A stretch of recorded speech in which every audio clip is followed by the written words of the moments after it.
pastor of JMD Ministries. This is the way. This is the Homeless Day Center, community center for anybody that's homeless or disadvantaged. We opened it up to meet the needs of the ones that's disadvantaged. People say, "Oh, they this and all they that," but they're not. But even though you know you got yourself here, we ain't never lived in their shoes. We ain't never had to sit out here in the cold or behind a trash can. We'd probably be thinking about killing ourselves too, you know. That's just the way it is. So you can't blame nobody. I mean, everybody wouldn't just born to say, well, you're going to be homeless and you're going to be trash and all that right there. No, it's the bad choices we make in their life, but somebody got to be there to give them a hand when it gets time to get up, you know. So that's what my ministry is. My ministry is I ain't going to judge you, and I'm going to put you down. I'm not going to tell you you're going to hell. Now, what I want you to know is there's a better way of life, and there's people out here that will help you, you know.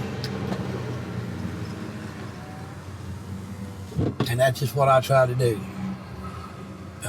I think each and every one of them know that I'm straight up with what I say, and I mean what I say, you know. If I'll help you, I'll help you. So the biggest thing for me getting all this started here, I worked in Athens for a few years, but the biggest thing starting here, you got to learn the people and you got to get your trust.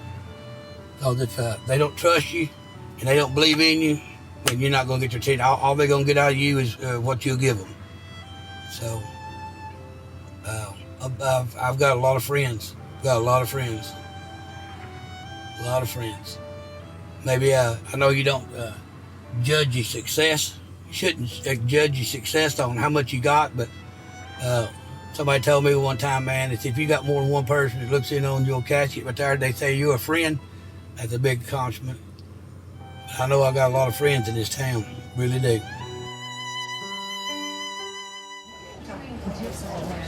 Well, the two I've got, Susan and Harry, they've been with me since the very, very first. I met Susan from a good friend of mine, Kerry Arnold. Me and him does a lot of outreach stuff together. Kerry got a big heart about helping people and doing stuff and cooking and feeding and stuff and all. But anyway, he finds out that I've started the breakfast soup kitchen, you know. And Susan is she's had a couple of small restaurants herself and worked in them right there and all. And that's been her lifelong thing is she wanted a soup kitchen. That's all she's ever wanted. She felt like that was her calling, and it is. That's her calling. That is exactly her calling. So, second or third meal, I think she called me. She said, I'm coming. This is what I'm called to do.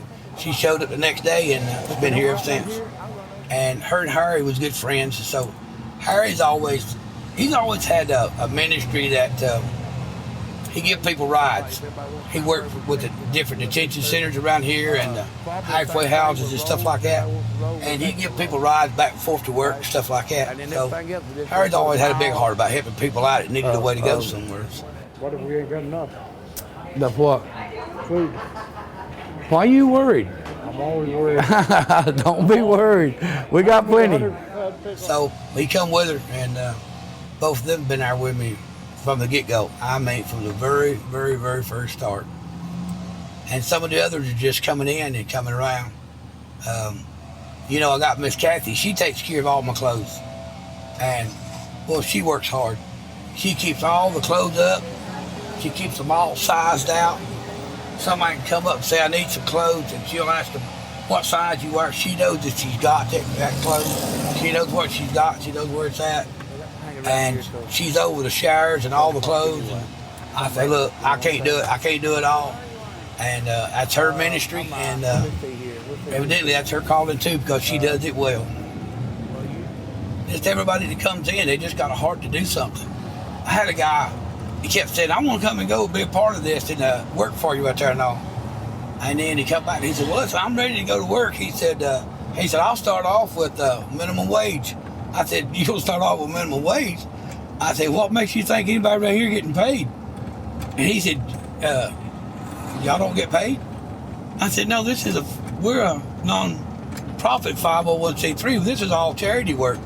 This is what we do because of the love of God. Oh, no, I'd have to get paid to do this. He said, I can't believe these people come up here every day and don't get paid for it. I said, find the Lord and you'll find out what we're talking about. My whole thing is, I do this because of Jesus Christ that I found that lives inside of me. That's it. It's not me that does this. He's finishing his ministry through me. So these people say, well, we're thankful for what you do for us. Well, hey, the old Jerry wouldn't do this for you. You know what I'm saying? But the new Jerry will. If they can see the beauty that you offer somebody, it's their spirit. It's the spirit that lives inside of this body, not the physical aspect of it. A lot of people have a true physical beauty, and then most of these people are real conceited. You know what I'm saying? They're real conceited. Well, you know, even though they're nothing, well, you don't even need to be talking to me. You know what I'm saying? I don't dwell with you kind of people. Had somebody tell me the other day, he said, you and your people. I said, my people? What kind of people do I have? You know what I'm saying? I said, you and your people. Your true beauty comes out of your heart, man. Even though you have eyes to see and you have ears to hear, you know, upon something, your beauty comes from your heart. Your beauty is judged by how much you love somebody else or how much you love God. That's where true beauty comes from. Beauty comes from your heart. Beauty comes out of your actions.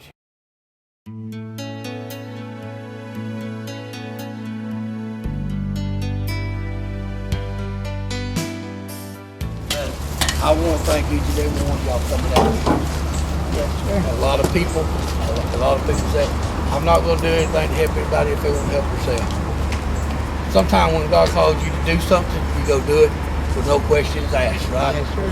So today, there's no questions asked. We're here to do what God sent us down here to do. And He sent me to do it.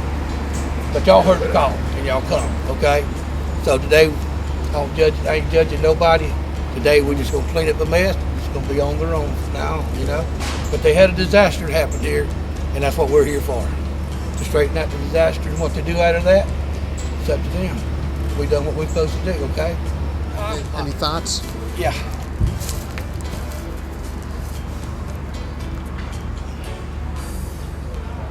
So, I don't know what to really say, you know. I'm kind of overwhelmed to all the people that's come down here today, you know. So, but there's a big mess. You know, like I told them a while ago, let's don't judge, let's just clean it up and be done with it. You know? It's gonna be a long day.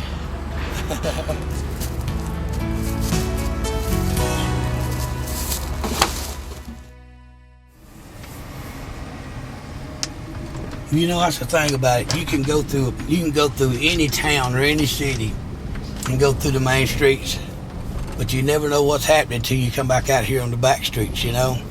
I'm gonna go back to some of the motels right here, and these motels here are full of people that don't have a home. They're trying to work at a job. Some of them only working 20 hours a week. They make it just enough to have a place to stay. They're making enough to stay in out of the weather. So they come over and eat breakfast and lunch with me, you know.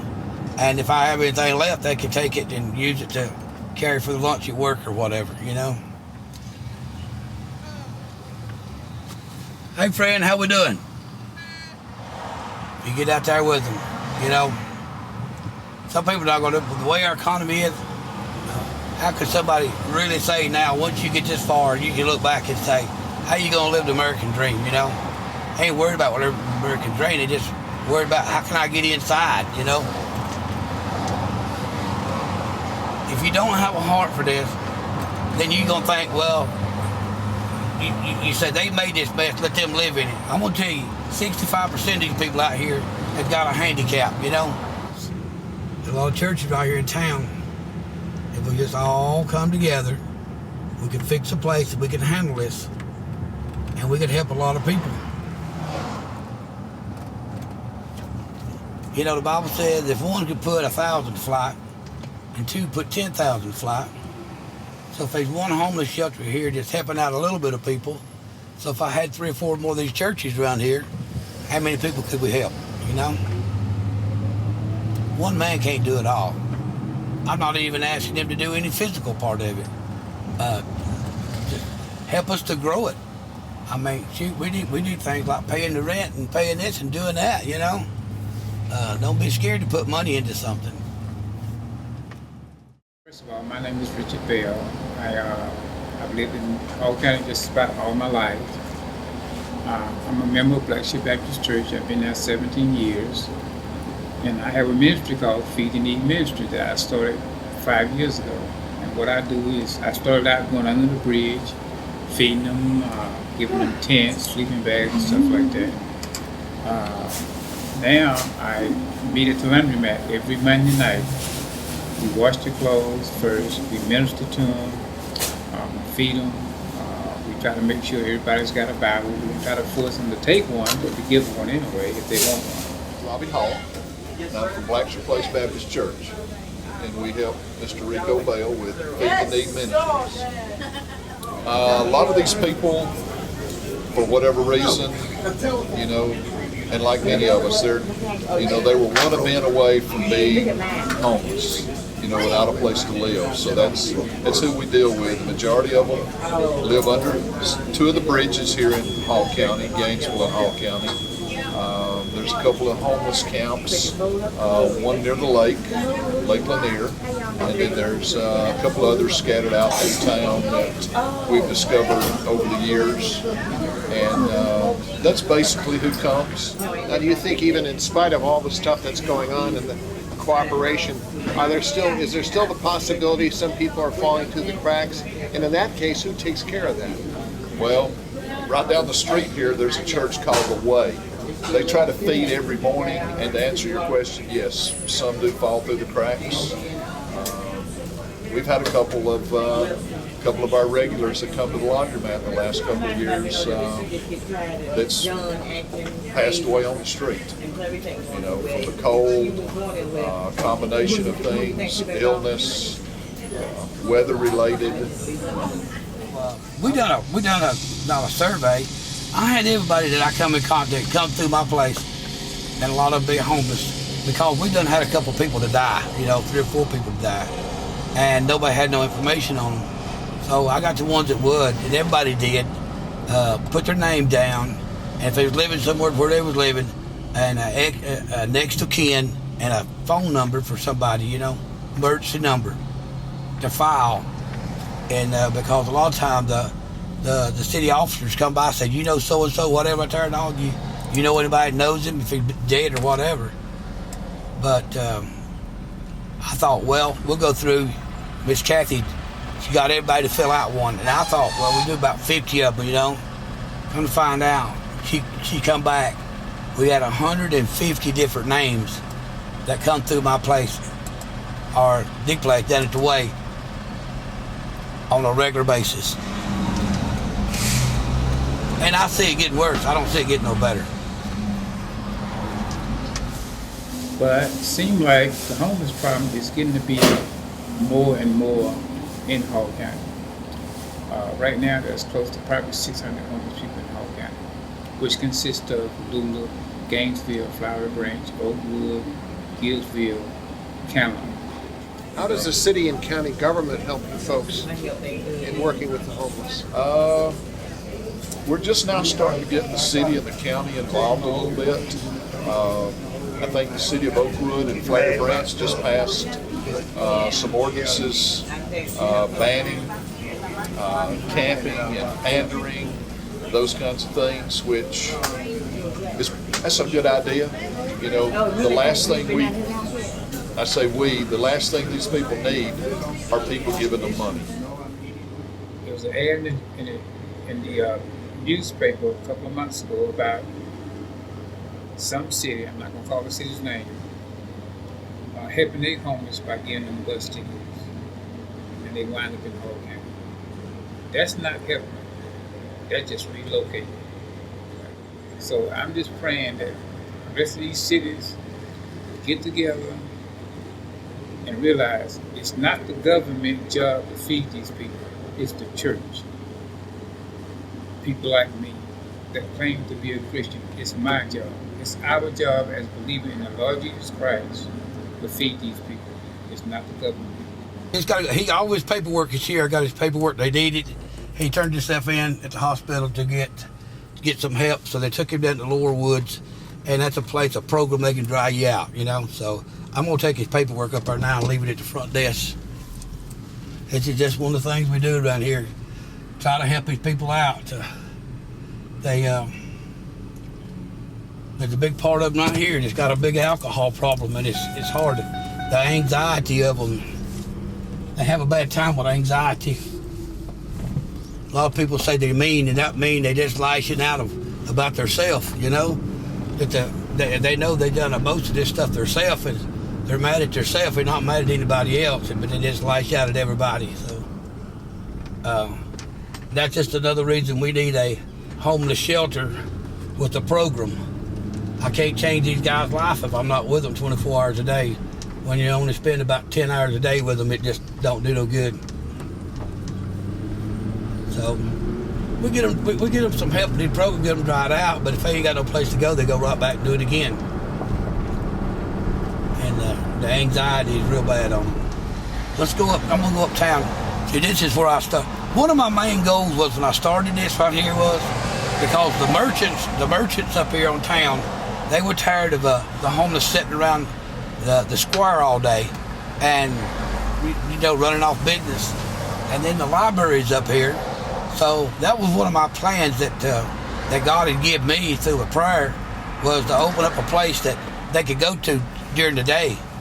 But see, today, I don't see one homeless person sitting up here today. Well, a lot of these officers around here, you know, they got a heart for them. Most of them got a heart for them. They know there's not nowhere for them to go.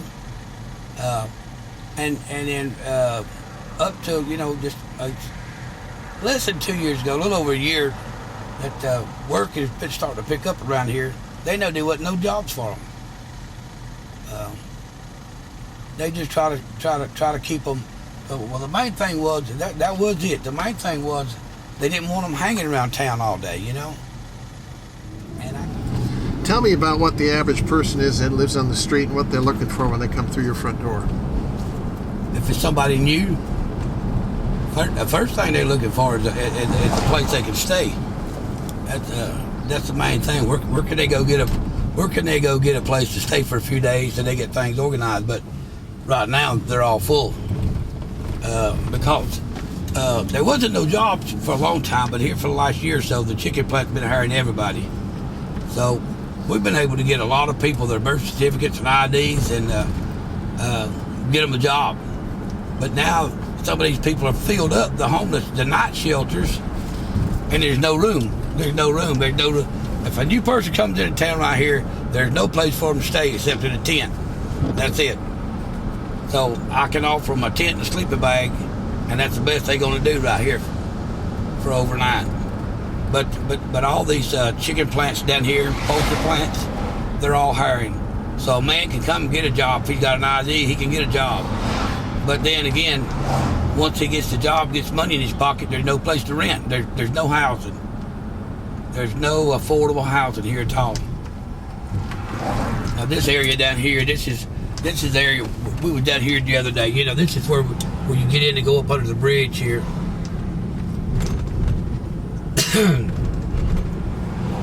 This is the hangout for the area, the people that live down under the bridge.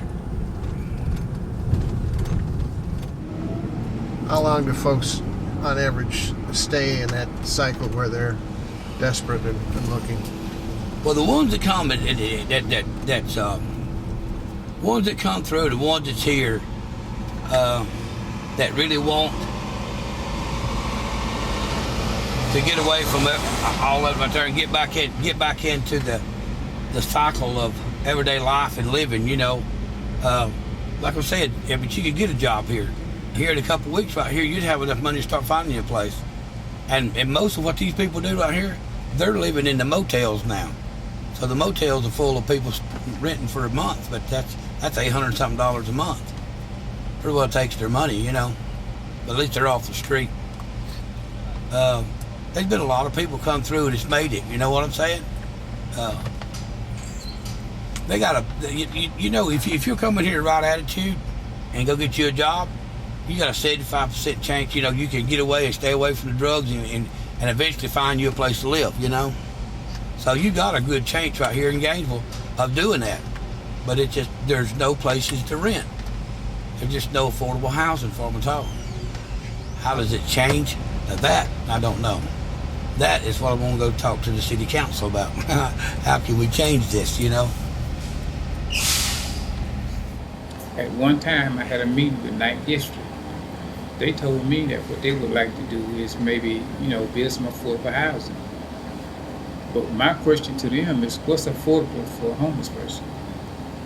How come we can't take some of these empty buildings and fix them up so that we can get some of them out from under the bridges, out of these tents, especially during the winter months? I know we won't be able to help them all, but we could at least do that. Because when these people die out in the woods or up under the bridge, the county can be responsible for burying them. So what I would like to do is take some of these empty buildings, fix them up. I know we gotta have rules and regulations. It's gotta be inspected. But let's try doing that first before we talk about building affordable housing, because most of the homeless people, they don't have jobs. And I'm hoping that we can meet with the mayor.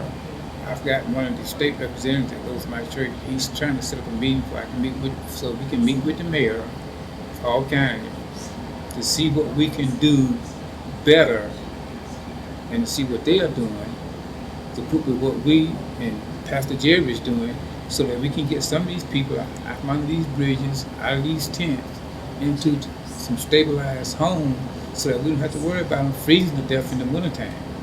Because it's going to get cold. It really is. What would your advice be then to the average person that is not otherwise involved, that witnesses some of this going on the street? What is a good response from them? And secondly, if they want to go a step further, where do they go to try to help? There's several organizations. The local paper just ran a feature this past weekend on the agencies, the nonprofits that help the homeless in this county and in the city. So there's several agencies. Good News at Noon.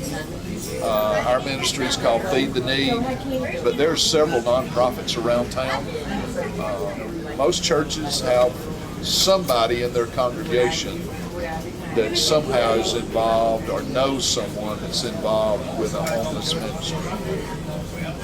What about, finally, last question, what about the spiritual needs? What are you seeing in this community that they particularly are in need of? These people are hungry, number one, to hear the truth and to know that there are people that care. Most of these people will tell you, I'm forgotten. Nobody knows who I am, or, some of them will tell you their family doesn't know they're on the streets. They haven't had contact with their family in years. But we try to let them know that they're loved, number one, by God, number two, by us, and hopefully they see, the volunteers that bring food, clothes, blankets, my volunteers that come could be doing anything else tonight. But they want to be here, they want to share, they want these people to know that there are people that care, that they're not forgotten. What would you tell someone to reach out to them to say, you're welcome? What would you tell someone in that case? Well, number one, don't be scared of these people. They're not scary, they may be scary looking, but when you live under the bridge, that may be part of your everyday life. But, there's somebody's son and daughter, there's somebody's father and mother, and don't be afraid to get involved. Volunteer. There's lots of ways you can volunteer, and don't be afraid to offer your resources. Lots of nonprofits, we're not in this to make money. We're in this to help people, to meet needs. It's not about us. It's about God, and it's about our fellow man. And our goal is to see nobody living under the bridge. That is truly our goal, is to get them housing, a clean, safe place to live. And if we can do that occasionally, then we feel good about it, and we think it's, we like those success stories.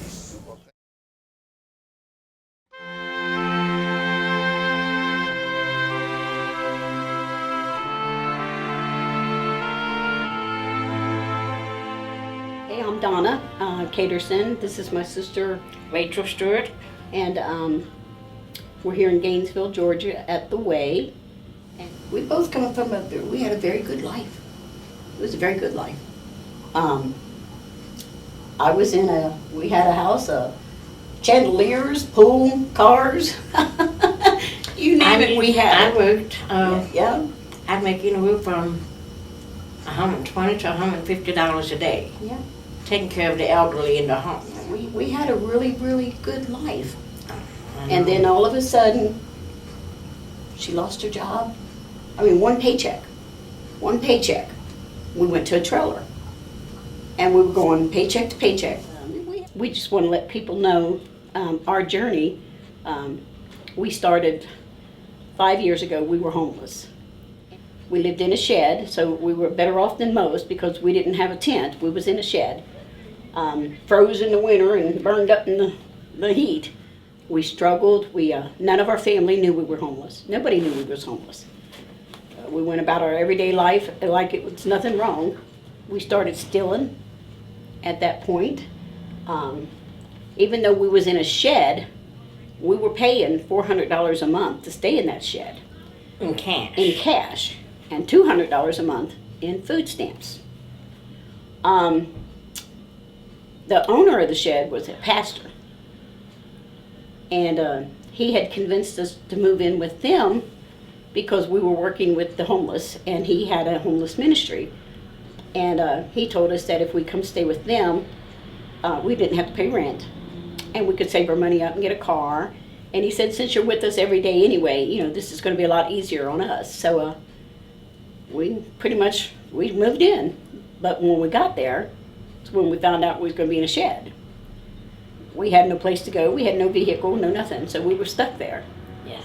And we starved. We'd go to bed hungry. We'd go to bed many nights hungry. We started stealing. It's the hardest thing. We'd go to church on Sunday, and we'd go to the altar and pray about the stealing and ask forgiveness and go home that same day and stop at the store and steal again, just so we'd have Vienna sausages or, something. Pot of meat. Yeah.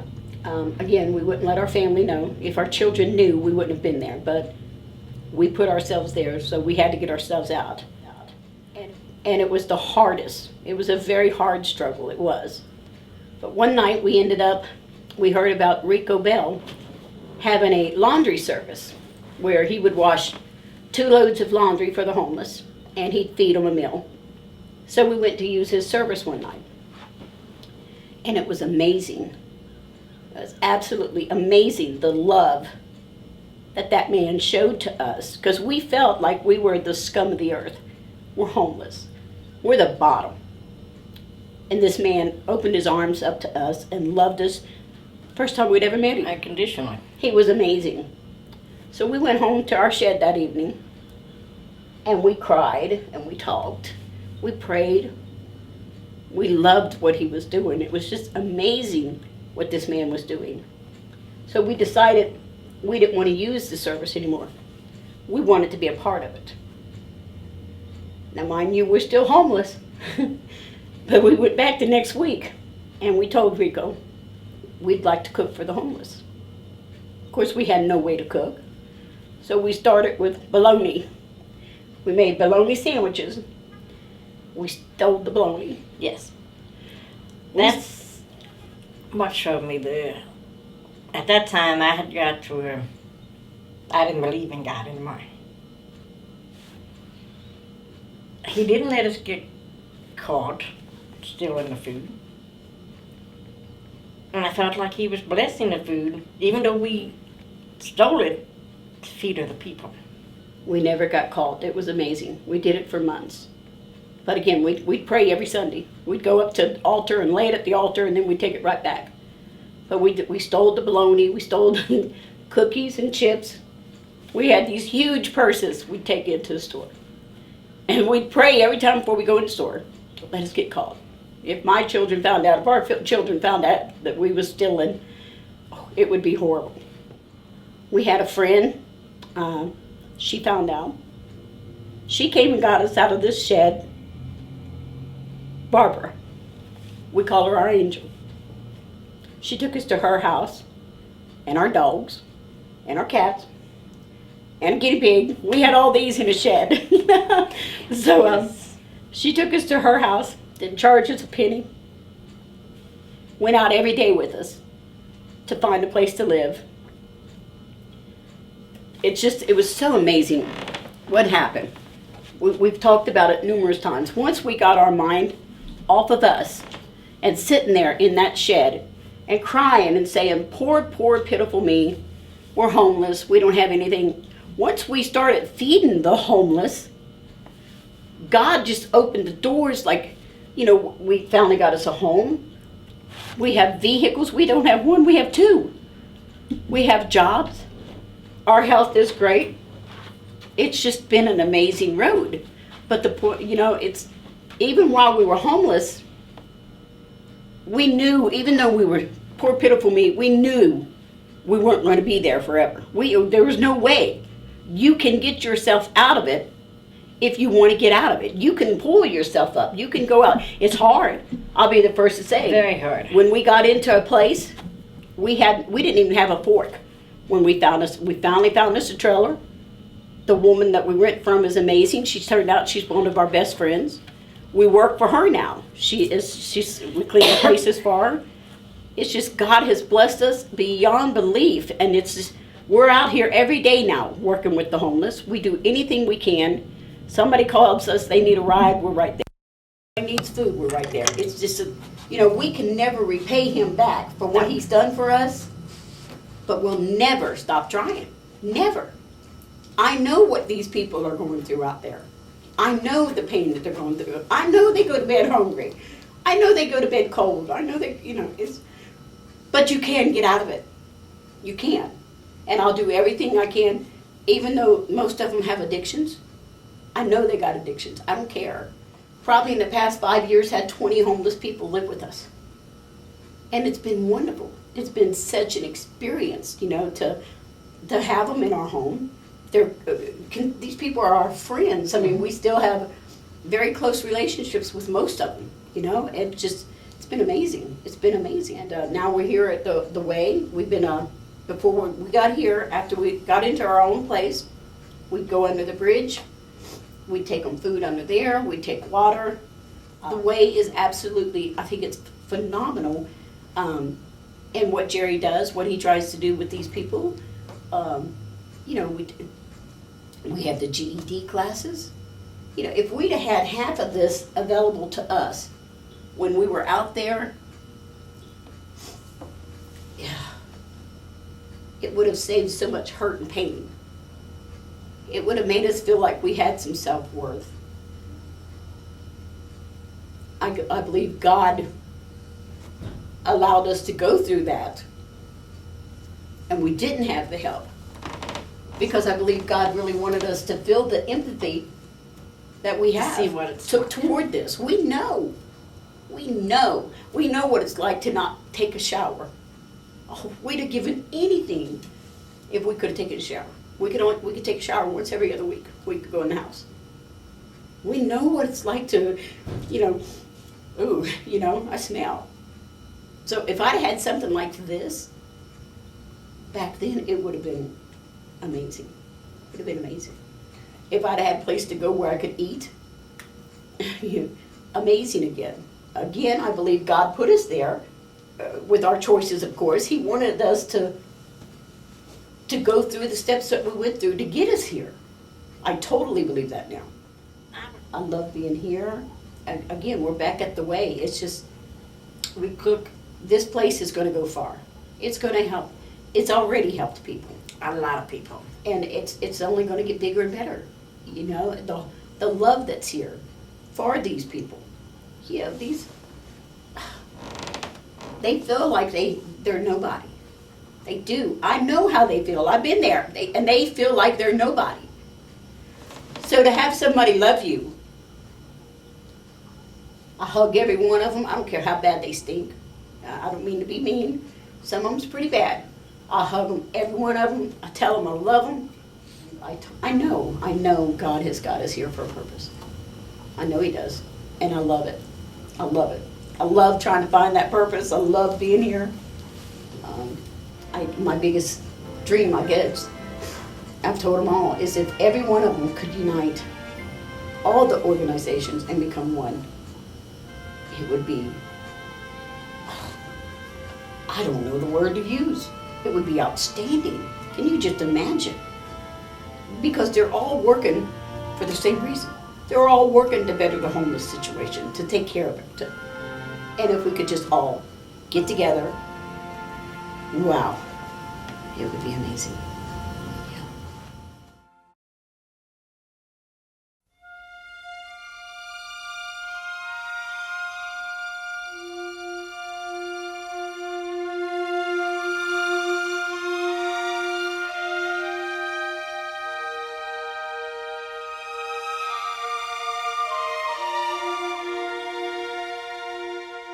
This morning we sat here to do a follow-up on the video that I know a lot of you've watched, and I want to thank you for taking the time to watch it, because you know it's not something that I do real easy, and now is not the time to sit down and be still about it, but it's the time to just rise up and go with it. And I think a lot of people have told me that one of the things we need to do is to inform the people, you know, what we need to do, or where does this need to go to. Well, the thing about it is there are all kind of services here in town that you can go and get help. But the main thing is there's no homeless shelter here in Gainesville at all.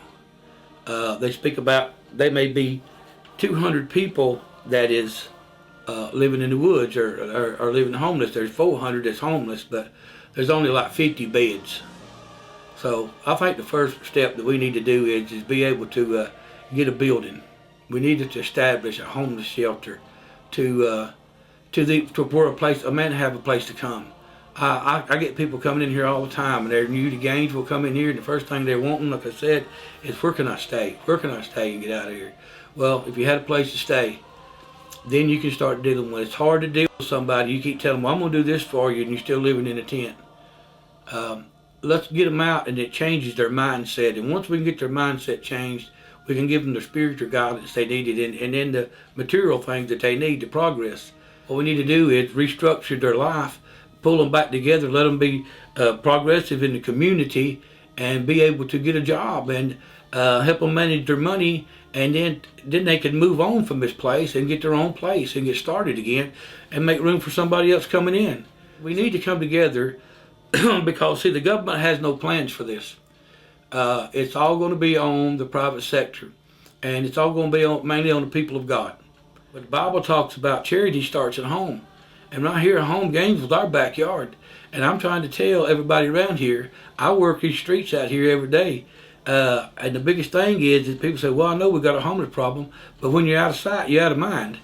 And I don't think we need to let this problem happen. The people in Gainesville is too good for this. But we've come to a time now that we're going to have to come together.